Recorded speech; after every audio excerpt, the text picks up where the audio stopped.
ఓం నమో వెంకటేశాయ.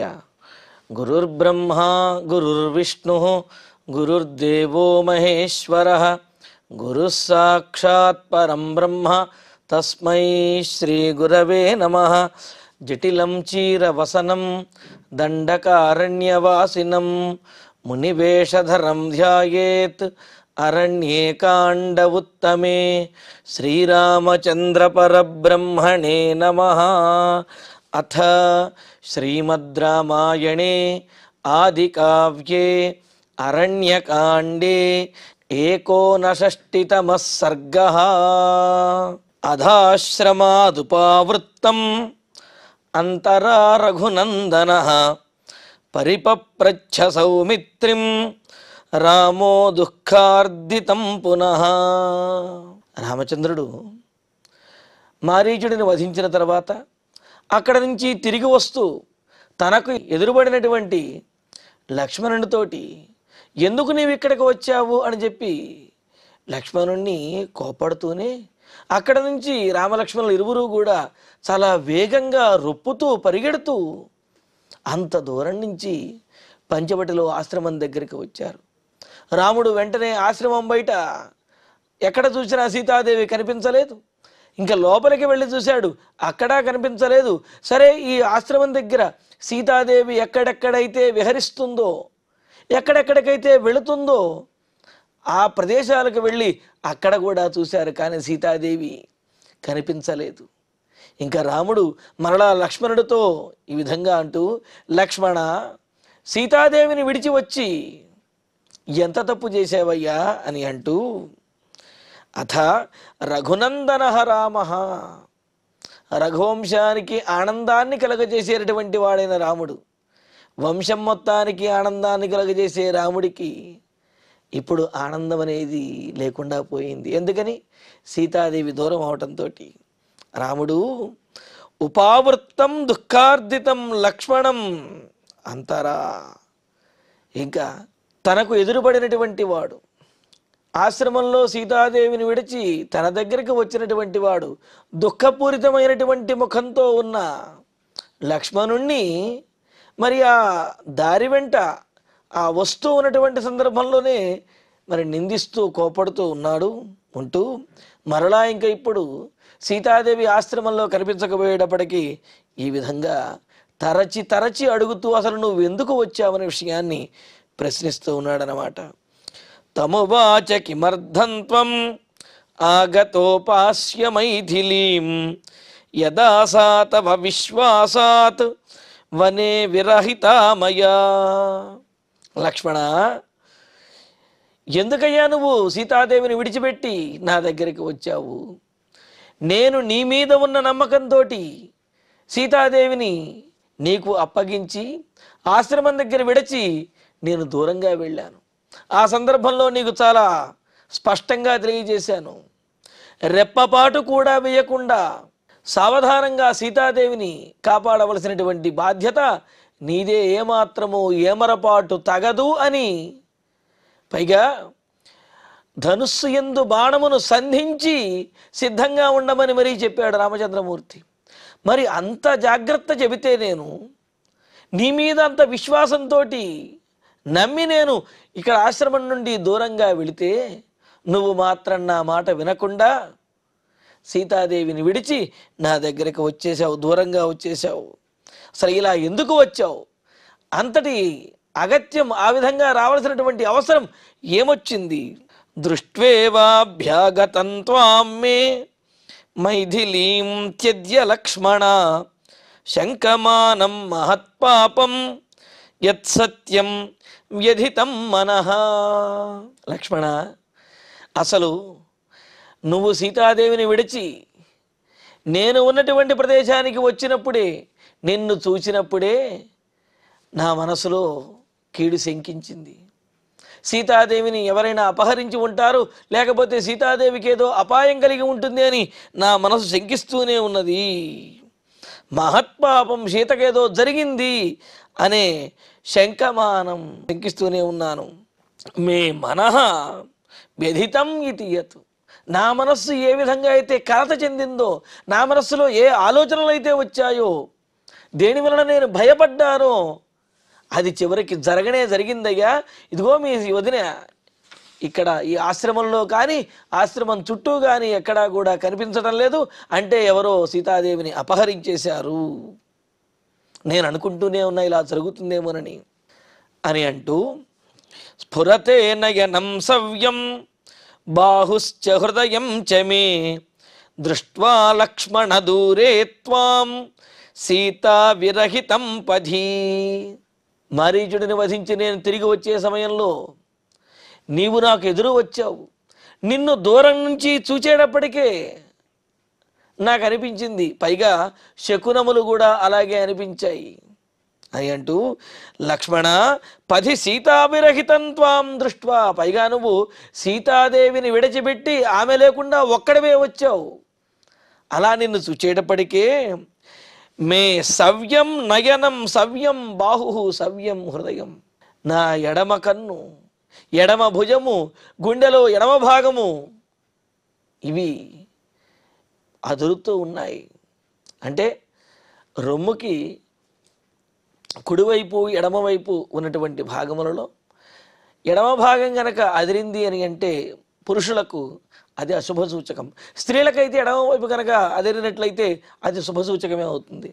అందుకని ఇక్కడ అంటున్నాడు, నిన్ను దూరం నుంచి చూచినప్పుడే అనుకున్నాను లక్ష్మణ, పైగా నా ఎడమ భుజము ఎడమ కన్ను వక్షస్థలంలో ఎడమ భాగము కూడా ఈ విధంగా అదిరాయి. దీన్ని బట్టే ఇక్కడ సీతాదేవికి ఏదో అపాయం జరిగింది అని నాకు అనిపించింది. ఏవముక్తస్తు సౌమిత్రి లక్ష్మణ శుభలక్షణ భూయో దుఃఖ సమావిష్ట దుఃఖితం రామమబ్రవీత్. రాముడి విధంగా లక్ష్మణుణ్ణి అడుగుతూ ఉంటే, తరచి ఈ విధంగా మాట్లాడుతూ ఉంటే లక్ష్మణునికి దుఃఖం ఆగటం లేదు. సీతాదేవి తన వలనే అపహరించబడింది, తాను రాముడి దగ్గరికి రావడంతో సీతాదేవికి అపాయం జరిగింది. అన్నగారి యొక్క దుఃఖానికి, వదిన గారికి జరిగినటువంటి అపాయానికి తానే కారణమయ్యాను అని చెప్పి లక్ష్మణుడు దుఃఖిస్తూ, మరి రాముడు అడిగినటువంటి ప్రశ్నకు సమాధానం చెప్పాలి కదా.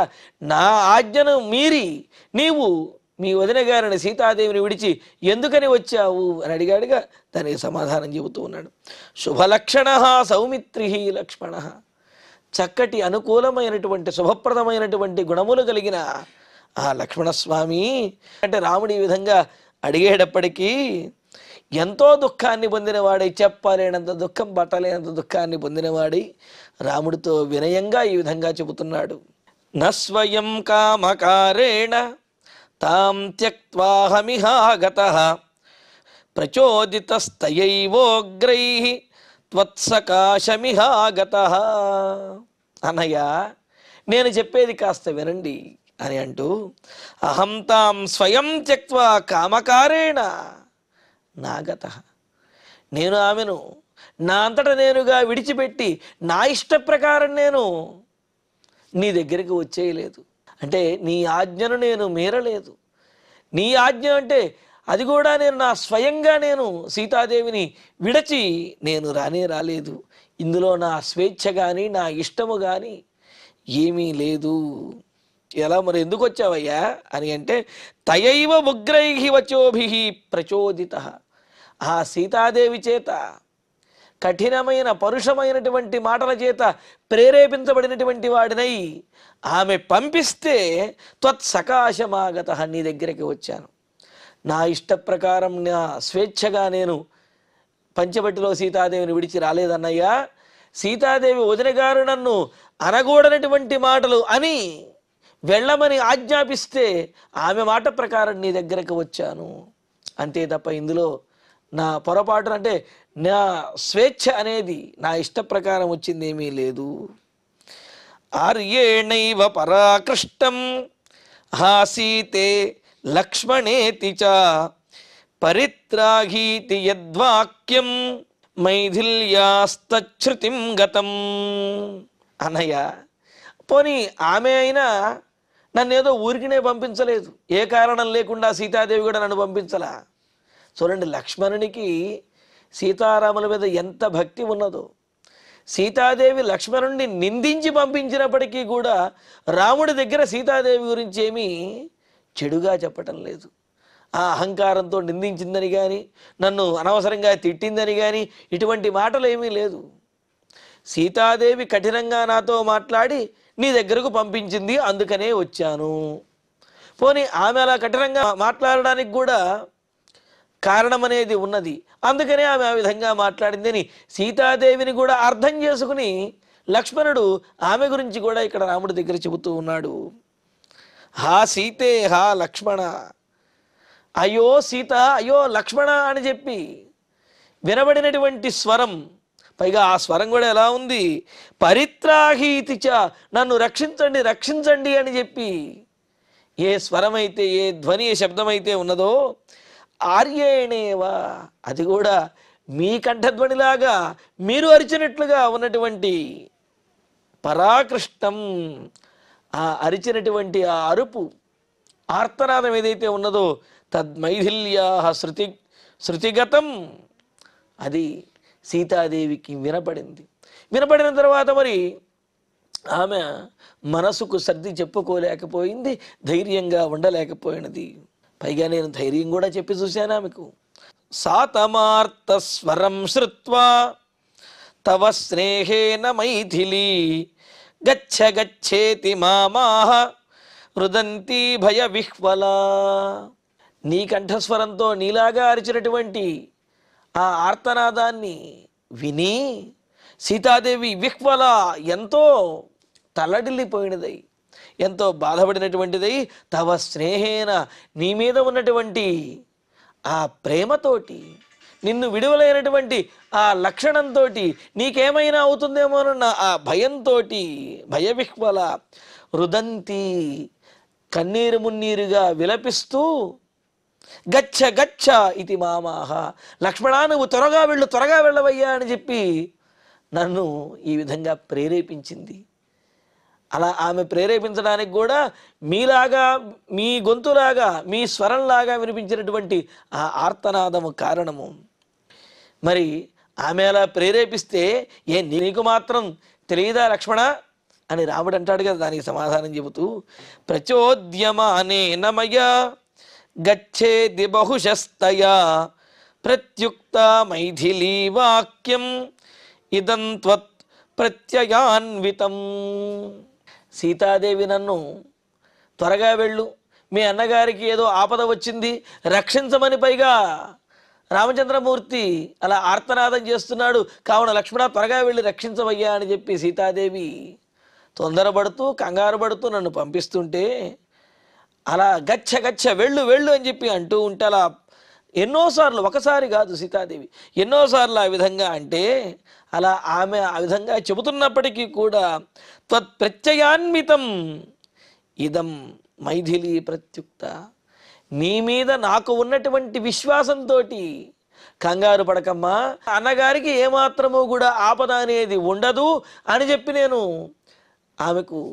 ఆమెను ఊరడిస్తూ సాంత్వనపరుస్తూ మీ శక్తియుక్తుల గురించి చెబుతూ ఆమెను ఊరడించాను, కంగారు పడవద్దని చెప్పాను. అయినప్పటికీ నతత్పశ్యామ్యహం రక్షః యదస్య భయమావహేత్ నిర్వృతా భవనాస్త్యేతత్ కేనాప్యేవముదాహృతం. నీ శక్తి సామర్థ్యాల గురించి సీతాదేవికి నేను చెప్పి చూశానన్నయ్యా. అస్య యద్రక్షః భయం ఆవహేత్, మా అన్నగారైనటువంటి నీకు భర్త అయినటువంటి రామచంద్రమూర్తికి భయాన్ని కలగజేసేటటువంటి వాడు తద్రక్షః, అటువంటి రాక్షసుడు నాహం పశ్యామి, అటువంటి వాడు నేను ఎప్పుడూ చూడలేదు వదినా, అటువంటి వాడెవడు కూడా ఉండడు. కావున నిర్వృత భవ, నీవు నిశ్చింతగా ఉండు అని చెప్పి వదిన గారు సీతాదేవికి నేను ఎన్నోసార్లు చెప్పి చూచా. పైగా స్పష్టంగా చెప్పాను, మనం వింటున్నటువంటి ఆ ఆర్తనాదం ఎవరో ఏ రాక్షసుని చేతో అరవబడుతున్నటువంటిది, రాక్షసుడు అరిచినటువంటి స్వరమే తప్ప రాముడి స్వరం కానే కాదు అని కూడా చెప్పానన్నయ్య. మరి సీతాదేవి ఏ రాముడి స్వరం ఎందుకు కాదని అంటావు? పైగా ఆ గొంతు రాముడి గొంతులాగానే వినిపిస్తున్నదే, ఆ శబ్దం అలాగే ఉన్నది కదా అని అంటే విగర్హితంచ నీచంచ కథమార్యోభిదాస్యతి త్రాఘీతి వచనం సీతే యస్త్రాయేతు త్రిదశానపి. అన్నయ్య, నేను సీతాదేవికి వదిన గారికి చెప్పాను, ఏమని? రామచంద్రమూర్తిని భయపెట్టేవాడు ఈ లోకంలో లేనేలేడు. పైగా సమస్తమైనటువంటి దేవతలను కూడా కాపాడే రామచంద్రమూర్తి తనను కాపాడమని ధీరంగా అరిచేటటువంటి స్థితి ఎప్పటికీ రానే రాదు. ఆ విధంగా రాముడు అరవనే అరవడు. ఒకవేళ ఏదైనా అపాయకరమైనటువంటి పరిస్థితి వచ్చినా ప్రాణములొడ్డి వారితో పోరాడతాడు తప్ప నన్ను కాపాడు అని చెప్పి వేరే వారిని శరణు వేడేటటువంటి లక్షణం రాముడికి ఉండదు అని అంటూ త్రిదశానపి యహ త్రాయేతు, దేవతలందరినీ కూడా రక్షించేటటువంటి వాడైన ఆర్య పూజ్యుడైనటువంటి రామచంద్రమూర్తి విగర్హితం కుత్సి నీచం వచనం, వీరులైనటువంటి వారు చాలా తక్కువగా చూసేది, అంటే వీరులైన వారెవరూ కూడా మెచ్చనటువంటిది, అపాయకరమైన దీనమైనటువంటి స్థితిని వ్యక్తపరిచేది అయిన వచనం, మాటలను రాముడిప్పుడు కూడా మాట్లాడే కథం అభిధాస్యతి. దేవతలనే రక్షించేటటువంటి రాముడు తనను రక్షించమని దీనంగా ఈ విధంగా ఎందుకు అంటాడు? అటువంటి పరిస్థితి రానే రాదు. కిన్నిమిత్తంతు కేనాపి భ్రాతురాలంబ్యమేశ్వరం రాక్షసేనేరితం వాక్యం త్రాహి త్రాహీతి శోభనే. మరి మీ అన్నగారి స్వరంలా వినిపిస్తోంది కదా నాయన లక్ష్మణ అని సీతాదేవి అంటే ఆ విషయంలో కూడా స్పష్టంగా చెప్పానన్నయ్య. శోభనే, శుభప్రదమైనటువంటి ఓ సీత, అంటే నీ వంటి భార్యకు భర్త అయినటువంటి రామచంద్రమూర్తికి ఏమాత్రము కూడా అపజయమనేది లేదు. ఎప్పుడూ కూడా దీనమైనటువంటి స్థితిని పొందడు. ఏనాడు కూడా వేరే వారిని యాచించవలసినటువంటి అవసరం అనేది ఉండదు అని అంటూ శుభప్రదమైనటువంటి ఓ సీతాదేవి, సీతమ్మ, కిన్నిమిత్తం కేనాపి రాక్షసేన మే భ్రాతు స్వరం. అసలు ఎందుకనో ఎవడో రాక్షసుని చేత మా అన్నగారి స్వరంతో ఈ విధంగా అరుస్తూ ఉన్నాడు. ఇదంతా కూడా రాక్షసమాయ అని నాకు అనిపిస్తున్నది. అంటే ఏదో కారణంతో ఎవడో రాక్షసుడు ఈ విధంగా మా అన్నగారి స్వరంతో అరుస్తున్నాడు. అదంతా కూడా రాక్షసమాయే తప్ప అన్నగారికి ఇటువంటి దీనమైనటువంటి స్థితి ఉండనే ఉండదు. కావున చింతించకు అని చెప్పి చాలా రకాలుగా చెప్పి చూశానన్నయ్య. విస్వరం యాహృతం వాక్యం లక్ష్మణ త్రాహి మామితి నభవత్యా వ్యధాకార్య కునారీ జనసేవిత. ఇంకా అన్నాడు లక్ష్మణుడు, అన్నయ్య లక్ష్మణ త్రాహి, లక్ష్మణుడా నన్ను రక్షించు అని చెప్పి నీవన్నటువంటి మాటను కూడా సీతాదేవి వినది, నాకు వినిపించింది. ఆ విధంగా చెప్పినటువంటి స్వరాన్ని విన్నా ఇది రాముడి యొక్క కంఠధ్వని కాదు, ఎవరో రాక్షసుడు అరిచినటువంటి కంఠధ్వని అని నాకు అర్థమైంది.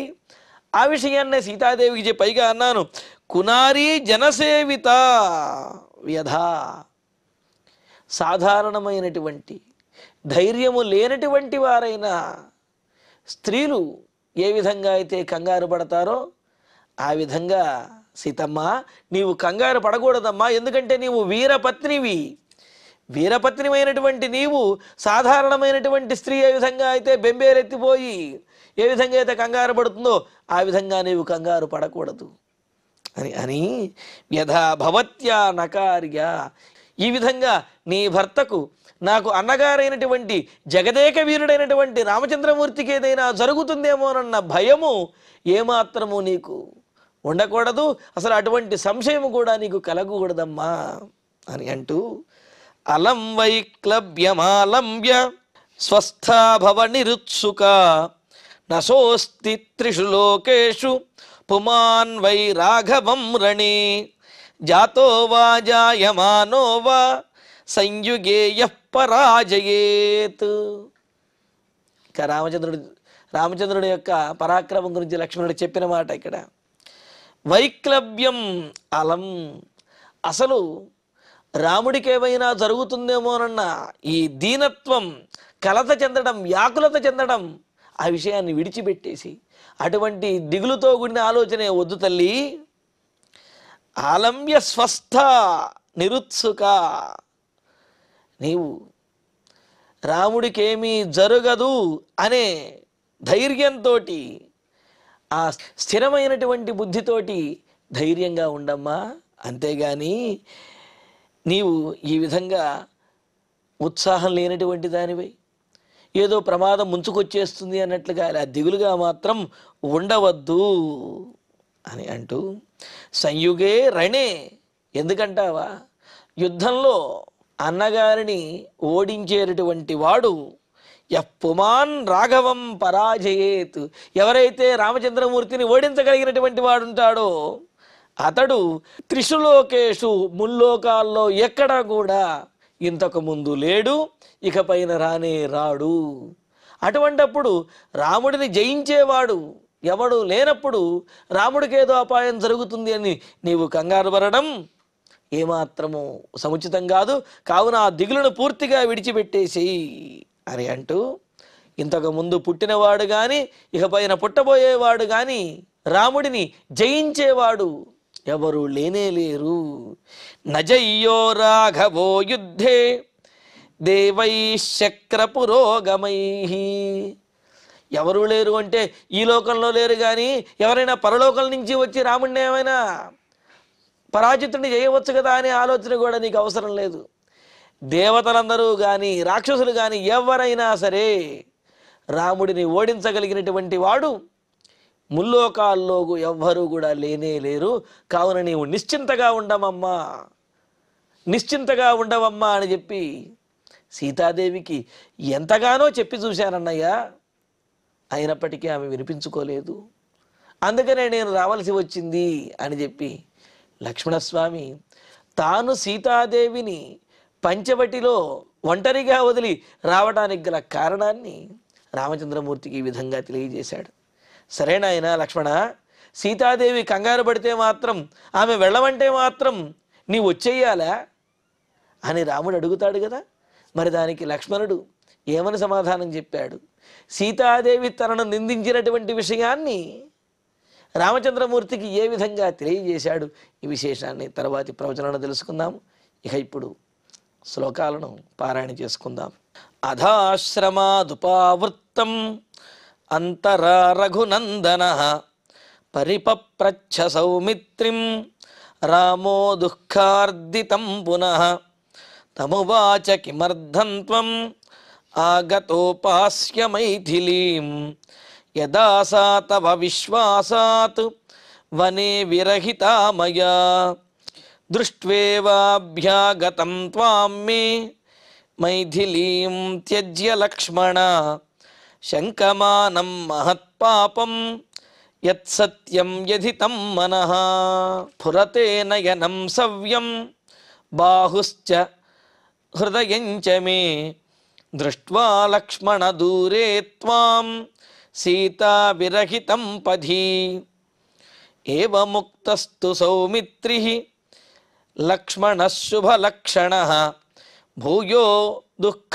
సమావిష్టః దుఃఖితం రామమబ్రవీత్ న స్వయం కామకారేణ త్వాం త్యక్త్వాహమిహాగతః ప్రచోదితస్తయైవోగ్రైః త్వత్సకాశమిహాగతః ఆర్యేణేవ పరాకృష్టం హాసీతే లక్ష్మణేతి చ పరిత్రాఘీతి యద్వాక్యం మైథిల్యాస్తచ్ఛృతిం గతం సాతమార్తస్వరం శ్రుత్వా తవ స్నేహేన మైథిలీ గచ్చ గచ్చేతి మామాహ రుదంతి భయవిహ్వలా ప్రచోద్యమానేన మయా గచ్చేతి బహుశస్తయా ప్రత్యుక్తా మైథిలీ వాక్యం ఇదం త్వత్ప్రత్యయాన్వితం న తత్పశ్యామ్యహం రక్షః యదస్య భయమావహేత్ నిర్వృతా భవనాస్త్యేతత్ కేనాప్యేవముదాహృతం విగర్హితం చ నీచం చ కథమార్యోభిధాస్యతి త్రాహీతి వచనం సీతే యస్త్రాయేత్రిదశానపి కిన్నిమిత్తం తు కేనాపి భ్రాతురాలంబ్యమేశ్వరం రాక్షసేనేరితం వాక్యం త్రాహి త్రాహీతి శోభనే విస్వరం వ్యాహృతం వాక్యం లక్ష్మణ త్రాహి మామితి నభవత్యా వ్యధాకార్య కునారీ జనసేవిత అలం వైక్లభ్యమాలంబ్య స్వస్థా భవనిరుత్సుకా నసోస్తి త్రిషు లోకేషు పుమాన్ వై రాఘవం రణే జాతో వా జాయమానో వా సంయుగే యః పరాజయేత్ నజయ్యో రాఘవో యుద్ధే దేవైశ్చక్రపురోగమైః ఇత్యార్షే శ్రీమద్ రామాయణే ఆదికావ్యే అరణ్యకాండే ఏకోనషష్టితమే సర్గే 15 శ్లోకాః. ఇక ఇప్పుడు క్షమాప్రార్థన మంగళాంతంగా ఈనాటి ప్రవచన పారాయణ కార్యక్రమాన్ని పరిపూర్ణం చేసుకుందాం. యదక్షరపదభ్రష్టం మాత్రాహీనం తు యద్భవేత్ తత్సర్వం క్షమ్యతాం దేవ నారాయణ నమోస్తుతే. కాయేన వాచా మనసేంద్రియైర్వా బుద్ధ్యాత్మనా వా ప్రకృతే స్వభావాత్ కరోమి యద్యత్ సకలం వరస్మై నారాయణాయేతి సమర్పయామి. శ్రియః కాంతాయ కళ్యాణ నిధయే నిధయేర్ధినాం శ్రీవేంకట నివాసాయ శ్రీనివాసాయ మంగళం.